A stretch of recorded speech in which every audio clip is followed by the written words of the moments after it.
머니올러 구독자 여러분 안녕하십니까? 염벌리의 비밀노트 시작합니다. 이베스트 투자증권 염성환 이사님과 함께합니다. 어서 오십시오. 네, 안녕하세요. 금리 인상에다가 카불 공항 테러 또 잭슨홀 미팅 경계감 네. 말하자면 증시 악재들이 한꺼번에 쏟아지는 그런 느낌이 듭니다. 네, 이런 악재들이 그렇다고 이 카불 공항 테러는 우리가 예상할 수 사실은 없었던 거지만 다른 악재들에 대해서는 시장 참가자들이 그렇게 민감하게 또 생각은 안 하는 것 같아요. 특히 이제 금리 인상만 해도 알고 있었던 거 아니냐, 약간 이제 이런 식의 또 반응들도 있다 보니까 아직은 좀 조심스럽긴 하지만 그래도 시장은 이번 주에는 좀 견조했다라고 좀 보는 게 맞는 것 같습니다. 예. 그런 이왕에 맞을 매라면은 이렇게 찔끔찔끔 계속 맞는 것보다 한꺼번에 맞는 게 더 낫지 않습니까? 그죠. 이번 주에는 들어와서 역시 악재가 계속 나와요. 예. 또 거기다가 이제 정부에서 무슨 대출 규제까지 나오면서 네네. 개인의 그 매수세가 좀 약화됐거든요. 근데 그러니까 오히려 또 외국인이 주식을 많이 안 팝니다. 또 반대적으로. 그러니까 이게 좀 아이러니하긴 한데 어쨌든 시장이 지난주에 최악을 좀 지나고 나서 같은 재료에 반응하는 그 강도가 좀 달라진 것 같긴 해요. 그래서 시장은 악재는 여전히 많지만 시장이 좀 이 버티는 힘은 좀 강해진 거 아닌가라고 생각은 하고 있습니다. 네. 어쨌든 9월 시장에서는 좀 좋은 호재들이 많이 쏟아지기를 바라면서 본격 토론 시작해 보겠습니다. 언급했듯이 이번 주 시장 악재들이 많았고 8월 전체적으로 보면 좋지를 못했는데 한번 총평을 해보시죠. 사실 8월 초만 해도 분위기가 너무 좋았잖아요. 삼성전자가 정말 오랜만에 또 8만 한 3천 원 넘으면서 급등이 나왔고 외국인들이 정말 이거 진짜 외국인 맞나 할 정도로 엄청나게 사줘서 기대감이 높았는데 그냥 며칠 딱 하고 끝나버렸어요. 사실은. 그 다음 주에 이 겨울이 온다는 보고서가 나오면서 반도체 기업들 주가가 폭락을 하기 시작을 했고 그 후로도 반도체가 힘을 잃어가는 가운데 다른 기업들마저도 피크아웃 논란, 이제 실적 정점이다. 이 논란이 나오다 보니까 계속 이제 무너지는 흐름들이 연달아 나왔고 또 갑자기 FOMC 의사록이 이제 공개가 됐는데 당연히 내년 정도에 하지 않을까 테이퍼링 이런 예상은 다 하고 있었잖아요. 근데 갑자기 11월 달에 조기 테이퍼링 얘기가 나오면서 그것마저도 이제 시장이 또 한 번 이제 충격을 줬고 근데 이게 더 힘들었던 게 이제 가뜩이나 경기가 지금 안 좋잖아요. 경기가 지금 둔화되는 지표들이 자꾸 나오는데 중국도 금리 인하하지도 않고 미국은 그냥 자기가 이렇게 간다고만 하고 그러니까 시장을 달래줄 사람이 아무도 없었던 거죠. 사실은. 그러니까 이제 그 상황에서 한국만 또 유독 그 반도체 비중이 높고 이러다 보니까 속수무책으로 그냥 빠졌던 것 같아요. 그리고 제가 봤을 때 시장이 안 좋았던 이유를 그래도 그 많은 거 중에 굳이 좀 하나 가장 강도 높은 걸 꼽자면 우리나라만 봤을 때 신규 상장이 너무 많았던 것 같아요. 너무 많았어요. 진짜 올해 역대급으로. 우리 계속 이야기했지 않습니까? 그러니까 그게 결국엔 8월 달에 공교롭게 카카오뱅크, 크래프톤까지. 근데 두 기업 다 수급을 빨아들여 버리더라고요. 외국인 기관이 다 사버리고 삼성전자 팔아버리고 이런 흐름이 나오다 보니까 너무 수급이 쏠렸고 이게 왜 문제가 되냐면 이 기업을 살려면 다른 걸 팔아버려야 돼요. 그러니까 수급 문제가 생기죠. 이것도 사고 이것도 사면 상관은 없는데 이걸 팔아서 사는 거거든요. 어떻게 보면. 그러다 보니까 수급 쏠림 현상이 대형주로 나오면서 굉장히 좀 어려운 장이 이어졌는데 다행스러웠다고 해야 될지 모르겠지만 8월 이제 20일 날 시장으로 보면 좀 다행일 수도 있죠. 그때 카카오뱅크가 MSCI 이제 편입이 끝났어요. 그날 종가로. 그날 이후로 이제 수급이 다시 분산이 되면서 이제 다른 기업들한테도 매수가 들어오더라고요. 그래서 이게 이런 이제 IPO 수급 쏠림 현상이 완화된 게 이번 주에 또 한번 증시 반등의 원인이 아니었나라고 생각은 하고 있습니다. 이제 짚어보면은 목요일 날 금통위가 이제 금리를 0.25%포인트 올리면서 이제 그동안 회복하던 시장이 좀 하락했지 않습니까? 근데 이건 어떻게 보면 예상은 하고들 있었는데 왜 이렇게 좀 생각보다 많이 빠졌는지 이게 궁금합니다. 저는 꼭 금통위 때문에 빠졌다고 보지는 않고요. 이제 3일 올랐잖아요. 증시가 좀 급반등을 한 데다가 그날 또 공교롭게 중국 증시가 좀 안 좋았습니다. 장중에 분위기가. 그러다 보니까 한국 증시도 결국에는 삼성전자부터 좀 무너지면서 같이 좀 밀리는 좀 모습이 나왔고 사실 금리 인상은 좀 심리적인 부담은 맞습니다. 이게 아무리 알려졌다고 해도 저는 이것 때문에 무조건 주가 빠졌다고 생각은 안 하지만 투자자들 심리를 좀 위축은 시키죠. 좀 오늘 살려고 했던 사람들이 이거 금리 인상했네 좀 며칠 기다려볼까 이럴 수는 있거든요. 그러니까 약간 매도가 강해졌다기보다는 매수를 위축시키는 그런 모습이 좀 일부 나왔던 것 같아요. 그리고 이제 이런 금리 인상을 통해서 통화 정책을 이제 정상화한다라고 언급을 했는데 자꾸 이제 이번에도 이게 연속적으로 금리를 올릴지는 잘 모르겠지만 시장에서는 10월 아니면 또 11월 인상 거의 기정사실을 하는 것 같더라고요. 이주일 총재도 뭐 시사를 한 셈이죠. 했기 때문에 그러니까 이게 10월이냐 11월이냐의 문제인 것 같지만 어쨌든 한 번은 더 이제 올리면 1% 되는 거잖아요. 근데 미국과의 금리 차가 좀 벌어지긴 하는데 사실 이제 보통 이렇게 금리가 올라가면 외국인들이 좀 주식을 또 사야 되는데 이거 교과서대로 또 움직이진 않아요. 어제 외국인들도 오히려 팔아버렸기 때문에 그래서 미국과 금리 차가 정말 많이 벌어진다면 외인들이 살 수 있는 유인은 생기겠지만 어차피 미국은 또 나중에 테이퍼링 할 거고 금리 차가 언젠가 또 좁혀질 수 있다 보니까 시장에서는 지금의 금리 차 가지고 뭐 한국이 더 매력 있다라고 느끼는 것 같진 않아요. 그래서 금리 상승의 영향이 부정적이었다라고 좀 보기는 어려웠지만 시장이 좀 약간 상승을 제한시키는 그런 요인으로는 좀 작용을 했다 이렇게 좀 보시면 좋을 것 같고 또 최근에 정부에서도 대출 막 규제하니까 거기에 한국은행도 좀 발을 맞추는 것 같아요. 그러니까 이거를 뭐 통화정책, 뭐 물가나 이런 것 때문에 뭐 긴축을 하겠다 그런 정책보다도 좀 한시적으로 제 생각에는 좀 부동산을 좀 규제하기 위한 그런 좀 정책이 아니었나 이렇게 좀 보여주고 있고 그리고 이주열 총재도 얘기는 했거든요. 기존 잠재 성장률이 2.5%였는데 올해 이제 추정한 결과 올해와 내년 잠재 성장률이 2% 정도로 오히려 낮아졌다. 그러니까 지금 정부가 생각하는 잠재 성장률보다 좀 낮게 지금 전망을 하거든요. 그렇다는 얘기는 금리를 연속적으로 뭐 3번, 4번, 5번 올릴 지금 분위기는 아닌 것 같아요. 진짜 경기가 좋다라고 생각하면 내년에도 계속 올릴 수가 있거든요. 그러니까 그걸 본다라면은 지금의 어떤 그 금리 인상은 올해 일단 2번 하고 당분간은 또 동결될 가능성이 저는 좀 높아졌다라고 보고 있습니다. 뭐 시장 힘이 이렇게 썩 좋지 못한데 이제 신용융자 잔액이 25조 원으로 뭐 사상 최대치라고 하지 않습니까? 이런 상황에서 이제 대출 규제도 하고 금리까지 올리다 보니까 이 개인들이 이제 자금 여력이 좀 한계까지는 아니라 좀 주춤해지는 거 아니냐 이런 걱정은 좀 들거든요. 어떨까요? 그거는 좀 맞는 말씀인 것 같아요. 실제로 고객위탁금이 5조가 빠져버렸어요. 하루 만에. 그래서 63조 원까지 떨어졌거든요. 이게 71조까지 갔었어요, 얼마 전에. 근데 63조면은 이제 고점 대비해서는 8조 정도 빠진 거고, 개인 투자분들이 사실은 이렇게 최근에도 매수를 좀 많이 하셨지만, 예탁금이 이렇게 빠진 적이 별로 없었거든요. 그러니까 한마디로 공교롭게 정부의 대출 규제랑 맞물려서 좀 신용 좀 받으셨던 분들이 좀 일부 현금화를 한 게 아닌가. 일단 또 어떻게 될지 모르는 상황이니까요. 그래서 일단 자금 확보 측면에서 고객 주식을 살려고 했던 자금을 좀 일부 뺀 게 아닌가. 저는 좀 그렇게 보여집니다. 그게 예탁금이 감소 안 했으면 주식을 살려고 그대로 대기하는 자금들인데 이걸 사실 그냥 빼버렸다는 얘기는 일단 선제적으로 일단 돈을 현금화해서 좀 예금에 넣어놓겠다라는 그런 의도로 보입니다. 그래서 이거는 어쨌든 좋은 신호는 아니에요. 사실 증시에 왜냐하면 작년부터 올해까지 동학개미 운동이 펼쳐지면서 시장을 이끌어왔고 개인 투자분들이 한국 증시가 작년에 압도적인 성과를 냈던 것도 그게 이제 원동력이 됐는데 근데 이제 예탁금이 빠진다는 거는 개인의 매수의 힘이 좀 떨어질 수 있다는 측면에선 증시에는 조금 좀 부담이 될 수 있는 것 같습니다. 근데 다만 단지 5조 빠졌으니까 이제 추세적으로 빠질 건지 그건 사실 아직은 모르거든요. 좀 더 며칠은 두고 봐야 돼요. 그래서 일주일 정도는 좀 더 보면 아 이건 좀 추세적으로 빠지겠다. 아니다. 뭐 일단 이 정책에 의한 좀 일시적인 이탈이다. 이거는 그때 가서 좀 판단은 가능할 것 같습니다. 그리고 또 좀 좋지 못한 신호 중에 하나가 이제 코스피 거래량이 9주 연속 하락했다 이런 뉴스가 있던데 이건 어떻게 해석해야 되겠습니까?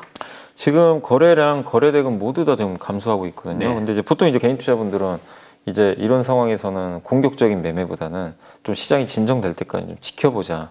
라는 전략으로 좀 바꾸신 것 같아요. 근데 개인들이 이렇게 매매를 안 해버리면 원래 외국인 기관은 그렇게 매매를 많이 하는 편들은 아니거든요. 사실은. 그러다 보니까 거래대금이 떨어질 수밖에 없는 것 같고 근데 이렇게 시장이 조정받을 때 뭐 거래대금 떨어지는 건 사실은 이거는 정상입니다. 정상이지 뭐 그게 이상한 건 아니거든요. 그래서 지난주에 이제 한번 폭포수처럼 떨어질 땐 좀 늘긴 늘었어요. 그리고 이제 지수가 반등하면서 조금 늘다가 정체되고 있는데 이건 지극히 좀 단기 조정장에서 나오는 그런 거래 대금 감소기 때문에 너무 우려하실 필요 없고 결국엔 시장의 주도주가 나와서 뭐 3,300이죠. 네. 이걸 넘으면 다시 거래대금 자연스럽게 증가하거든요. 그래서 네. 약간 좀 후행적일 수 있기 때문에 너무 거래대금 감소하는 거에 대해서 크게 저는 뭐 걱정할 필요는 없다라고 보고 있습니다. 네. 그리고 아까 말씀대로 이제 금리를 인상하면은 우리 이제 원화 강세가 되면서 또 외국인들의 약간 매수세가 좀 늘 수도 있다. 이런 뭐 호재적인 측면이 네. 있는데 사실은 뭐 원달러 환율은 1,170원대로 또 오르고 뭐 외국인의 매수세는 아직 들어오지 않은 상황인데 이 이유는 뭘까요? 일단 아까 말씀드렸지만 금리 차가 미국하고 확 벌어져야 돼요. 근데 네. 아직은 그런 정도는 아니에요. 뭐 한두 번 올린다고 해도. 예. 그리고 우리나라 같은 경우도 지금 0.5%에서 두 번 올리면 1%가 되는데 1%도 고금리는 아니잖아요. 예. 굉장히 낮은 금리죠. 예전과 비교해 보면. 그렇긴 그렇기 하죠. 때문에 아직도 저금리이기 때문에 굳이 금리 모멘텀을 보고 외국인들이 사기는 좀 메리트가 떨어지는 거죠. 그래서 일단 금리 인상 그러니까 하더라도 레벨 자체가 워낙 낮기 때문에 외국인들이 좀 이렇게 매수를 끌어당길 만한 요인은 좀 부족했던 것 같고, 중요하게 생각하실 건 여러분들이요, 앞으로도 뭐 미국이 금리를 올리건 아니면 우리나라 금통위가 또 올리겠지만 그게 중요한 건 아닌 것 같아요. 내가 가지고 있는 기업이 성장만 해주면 그 크게 불편하진 않아요. 근데 제일 걱정되는 건 그거죠. 주가는 고평가돼 있는데 실적이 안 나오는 기업들. 네. 그런 기업들은 금리 인상기에는 정말 더 많이 빠져버립니다. 그래서 금리 인상이 이제 어차피 한국도 시작은 됐으니까 앞으로 종목 선정할 때는 스토리도 좋지만 예. 숫자도 같이 찍히는 실적을 그런, 보자. 그러니까 예. 숫자와 스토리가 같이 결합된. 네. 그러니까 성장주도 이제는 그냥 막연히 뭐 이렇게 되겠지. 예. 아직 적자인데 이거는 아닌 것 같아요. 이제 점점 갈수록 예. 금리가 올라가니까. 그래서 투자하실 때 그런 부분들을 이제 조금 더 유의해서 네. 해야 되는 시기가 온 것 같아요. 이번 주에 외국인들이 많이 매수한 종목들은 어떤 게 있습니까? 이번 주에 이제 외국인들이 많이 매수한 종목은 가장 많이 산 거는 1912억 정도 카카오를 샀습니다. 네, 카카오를 제일 많이 샀고, 두 번째가 항상 상위권에 있는 기업 같아요. 삼성 SDI. 네. 1296억을 매수했고요. 세 번째가 이제 셀트리온이 요즘에 주가 흐름이 좋더라고요. 예. 그래서 955억 매수가 들어갔고, 그 다음에 HMM, 네. 옛날에 현대상선이죠. 805억. 삼성전자는 팔았는데 하이닉스는 또 샀습니다. SK 하이닉스를 753억 네. 매수했고, 그 다음에 SK 바이오사이언스를 624억, 네. 그 다음에 SK 아이 테크놀로지를 605억 정도. 그래서 이 SK그룹의 성장주 두 개를 골고루 담았고, 네. KB금융 589억. 아마 이제 금리 인상 좀 기대를 했었나 봐요. 그래서 이번 주에 좀 샀었고, 2차 전지 소재 회사죠. 에코프로비엠을 네. 465억 정도 매수했고요. 마지막으로 이제 외국인도 포트를 좀 다변화시킨 것 같아요. 대한항공 예. 438억. 이제 왜냐하면 코로나 피해주인데 네. 위드 코로나 얘기가 좀 나왔잖아요. 그렇죠. 예, 예. 그래서 아마 항공주를 또 외국인들이 좀 선제적으로 일부 담은 거 아닌가라고 생각을 합니다. 그리고 기관들은 이번 주에 어떤 종목들을 많이 담았습니까? 기관 투자들은 일단 이제 외국인하고는 정반대인 게 삼성전자를 많이 샀어요. 네. 이번 주에. 그래서 1287억. 네. 아마 제가 알기로는 기관 투자들은 좀 이재용 부회장의 그 투자 예. 그 모멘텀을 보고 좀 산 거 예. 아닌가라고 추정을 하고, 두 번째가 이제 게임주죠. 크래프톤을 네. 997억 네. 매수를 해줬고요. 그 다음에 셀트리온은 공통되게 샀네요. 864억 매수가 들어왔고, 삼성전기를 774억 썼는데 네. 아마 삼성전기 이것 때문에 샀던 것 같아요. 그 일본의 무라타라는 회사가 세계 1등 MLCC 네. 회사인데, 그 회사 일본 공장이 코로나19 때문에요. 예. 폐쇄가 됐나 봐요. 아, 그럼 이제 삼성전기가 반사이익을 얻었다. 반사익이 나온다. 예. 그것 때문에 산 걸로 추정이 되고, 예. 그 다음에 SK이노베이션을 696억 예. 매수했고요. 그 다음에 카카오뱅크 네. 578억 정도 들어왔고, 그다음에 정말 오랜만에 또 매수가 들어온 기업이죠. 태양광 OCI. 예. OCI를 553억. 그 다음에 요새 지주사 중에 하나그룹이 되게 많이 가요. 한화. 네. 그래서 예. 413억 정도 매수가 들어왔고요. 카카오를 405억 샀고, 네. 대한항공 역시 공통되게 들어간 것 같습니다. 예. 339억 네. 이렇게 매수가 들어왔습니다. 개인들은 이번 주에 주로 어떤 종목들을 많이 매수했습니까? 개인 투자분들은 급락한 기업을 많이 담았습니다. 네. 그러니까 가장 많이 빠졌던 기업 중에 이제 회사가 LG화, 많이 빠졌죠. GM 리콜 문제 예. 때문에 그래서 4,649억을 샀습니다. 그냥 급락할 때 물량을 다 받으신 것 같고, 두 번째 역시 급락했던 기업이죠. NC소프트. 예. 게임 이제 흥행 실패 우려. 네. 요게 좀 나오면서 3,613억. 개인 투자분들은 게임 흥행 실패 우려에도 불구하고 굉장히 좀 공격적으로 매수를 하셨고요. 세 번째가 삼성전자 네. 2,423억 샀고 LG전자를 1,015억 정도 매수를 해줬고요. 그 다음에 SKC를 916억. 그 다음에 바이젠이라는 이제 아마 바이젠 셀이라고 예. 헬스케어 업체를 847억 정도 매수를 해줬고 그 다음에 삼성바이오로직스를 많이 샀습니다. 724억. 그러니까 외국인 기관은 바이오 쪽에서 셀트리온을 좀 선택을 했는데 개인 투자분들은 이제 삼성바이오를 좀 매수를 많이 하셨고 그다음에 카카오뱅크는 기관처럼 똑같이 샀습니다. 709억 샀고요. 지주회사 SK를 705억 그리고 삼성전자 우선주를 584억. 그래서 대체적으로 보면 개인 투자분들은 좀 급나간 기업들, 좀 주가 부진한 기업들을 좀 저가에 매수했다라고 보시면 좋겠습니다. 이번 주에 많이 오른 업종이 뭔지도 한번 살펴보시죠. 이번 주는 오른 업종이 압도적으로 많습니다. 증시가 오르다 보니까 그래서 가장 많이 오른 게 미디어 관련주. 그러니까 방송사라든가 뭐 이런 광고 쪽에 있는 이제 미디어 기업들이 13.9% 많이 올랐고 두 번째가 이제 위드 코로나 수혜주죠. 여행주가 12.2%. 그다음 바로 항공주 12%. 일자리 관련주가 10% 올랐는데 이게 왜 올랐을까 보니까 삼성전자에서 4만 명 직접 채용한다고. 그렇죠. 공채 늘린다. 맞아요. 공채한다 그래가지고 그래서 그쪽 이제 관련된 일자리 관련주가 10% 올랐습니다. 그리고 조선주가 정말 모처럼 10% 올랐는데 아마 현대중공업이 그 덴마크의 세계적인 그 컨테이너 회사 있습니다. 머스크. 그래서 그 머스크에서 8척 정도를 수주를 받은 것 같아요. 컨테이너. 근데 그게 LNG가 아니라요. 메탄올 선박이에요. 메탄올이 들어간. 그게 이제 친환경 선박이라고 하더라고요.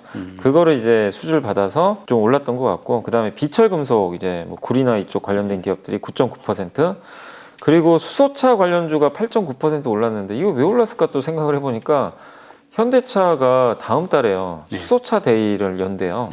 9월 7일 날. 아마 그거 관련해서 좀 기대감 때문에 올랐던 것 같아요.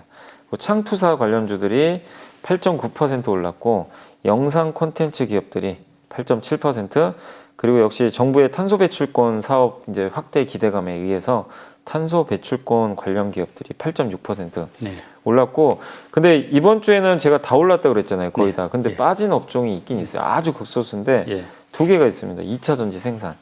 뭐냐면 그 LG화학 때문에 2차 전지 생산 업종이 마이너스 3.6%. 그리고 신규 상장 기업 있죠. 하반기에.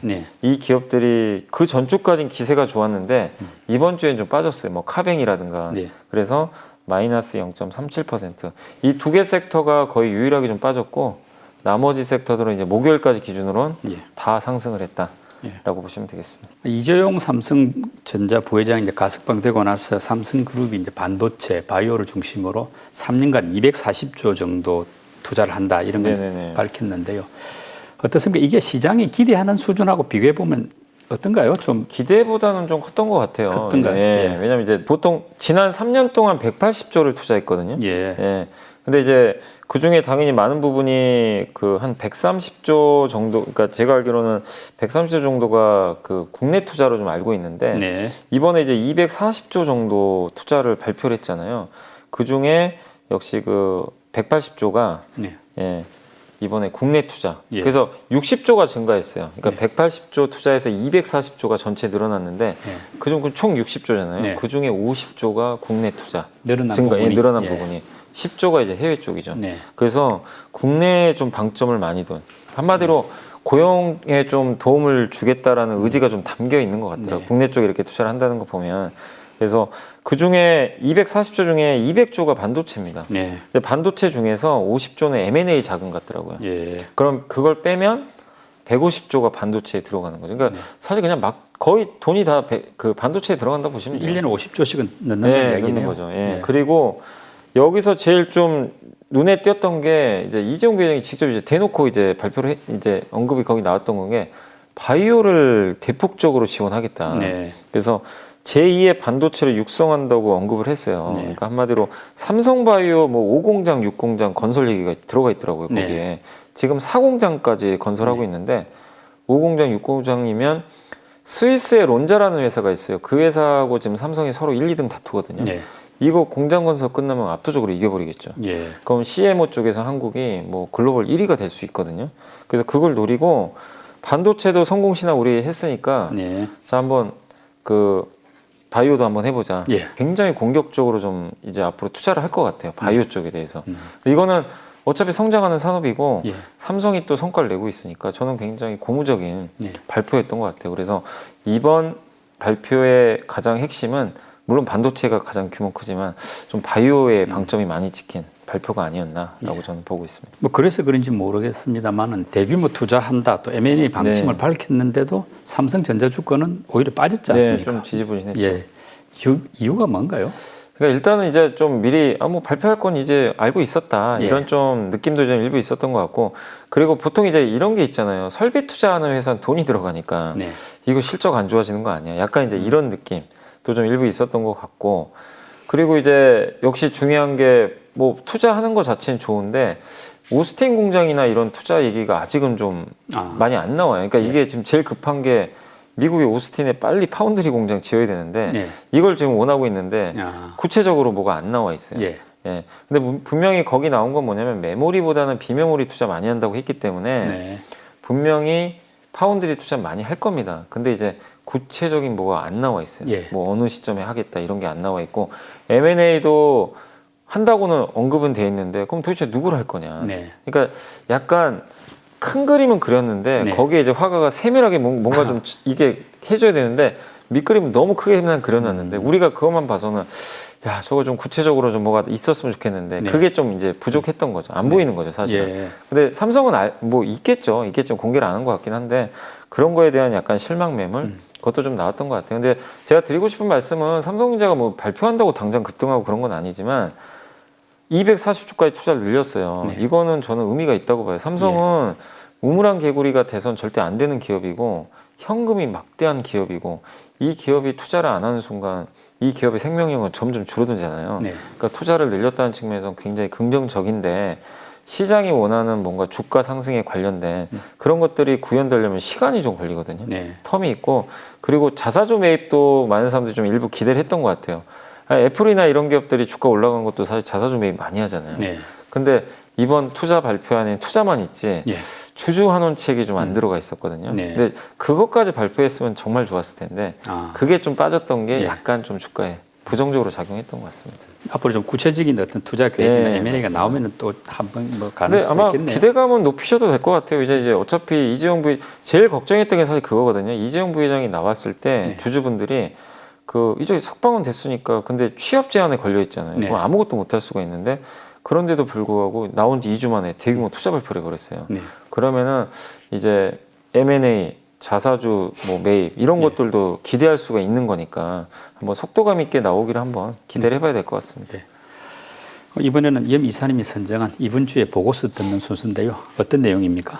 요거는 이제 여러분들도 한번 꼭 이렇게 보고서 나온 게 NH투자증권에서 나온 보고서인데 네. 음식료 관련된 이제 자료예요. 예. 그래서 이게 뭐냐면 농산물 피크아웃, 네. 음식료 버텀아웃. 일단 제가 이제 간략하게만 좀 더 설명을 해드리면 이게 NH투자증권의 황병진 애널리스트가 원자재 쓰시는 분이고요. 이제 예. 농산물 쪽 보시는 것 같아요. 네. 그리고 조미진 애널리스트가 음식료 담당입니다. 네. 그래서 좀 참고하시면 되겠고 일단 2020년 하반기부터 곡물 같은 이제 농산물 가격 상승세가 굉장히 가파랐던 거 많이 알고 계시고 예. 그래서 에그플레이션이라 그러잖아요. 네. 우리가. 예, 그래서 특히 이제 가장 이걸 일으켰던 게 공급 차질이 예. 좀 있었는데 이게 특히 라니냐 현상이 좀 발생을 해가지고 또 달러까지 약해지다 보니까 네. 농산물 가격이 굉장히 튀었던 것 같아요. 예. 농산물 가격을 결정하는 것 중에 많은 부분이 농산물은요 다른 거랑 다르게 수요보다는 공급이 중요해야 돼요. 그렇죠. 날씨 변수가 크다고 하죠. 그래서 작황이 진짜 안 좋으면 가격이 엄청 튀고 네. 하는 하는 것처럼 공급을 좀 잘 봐야 되는데 이게 에그플레이션 우려는 이제 올해는 조금 진정될 것 같다. 왜냐하면 기상이변이 올해 5월부터는 좀 이게 중립 구간으로 들어갔대요. 네. 그러니까 한참 엘니뇨 라니냐 현상이 있었는데 올해는 이제 그게 나올 가능성이 낮아졌대요. 그러면은 곡물가는 하반기에 예. 굉장히 안정화될 가능성이 높다. 이렇게 좀 보시면 좀 좋을 것 같고 또 한 가지가 곡물 가격에 영향을 주는 게 모든 원자재 마찬가지지만 달러가 중요하거든요. 예. 달러가 약하면 원자재 가격이 올라가잖아요. 네. 근데 최근에 달러가 좀 강해요. 그렇죠. 달러 강세도 원자재 가격을 낮추는 요인 중에 하나입니다. 예. 그렇기 때문에 안정화될 가능성이 높고, 그러니까 결국 이렇게 보면은 농산물 가격이 그러면은 그동안 작년 말부터 계속 올라왔는데 네. 하반기에는 안정화되겠네. 예. 이 내용이 여기 담겨 있는데 네. 그럼 우리는 사실 농산물 쪽에 투자하신 분 별로 없잖아요. 그렇죠. 음식료로 연결을 예. 해야 돼요. 그럼 이게 음식료의 악재인지 호재인지 봐야 되는데, 일단 음식료 업체들이 올해 상반기에 고생을 많이 했잖아요. 예. 원가 부담 때문에. 그래서 오뚜기마저도 네. 가격 올려버렸잖아요. 오리오는 얼마 전에 그 중국에서 초코파이 가격 올렸다고 하더라고요. 거의 한 8년 만인가? 예. 근데 거기서 의미하는 게 뭐냐면 농산물 가격이 이제 시발점이 돼서 가격을 올렸단 말이에요. 그러면은 3분기부터는 가격 올린 효과로 수익성이 좀 개선이 되겠죠. 예. 예, 이 부분은 긍정적인데, 근데 음식료 업종에 여러분이 특징을 하나 아셔야 됩니다. 근데 음식료 가격이 내려갔다는 얘기 들어본 적 있어요? 네. 라면 가격은 올라가면 영원히 안 떨어집니다. 네. 올리면 끝이에요, 그냥. 그러니까 예를 들어서 라면에 팜유가 들어가거든요. 팜유 가격이 반토막 나도요, 일단 올리면 라면 가격 그대로 유지됩니다. 네.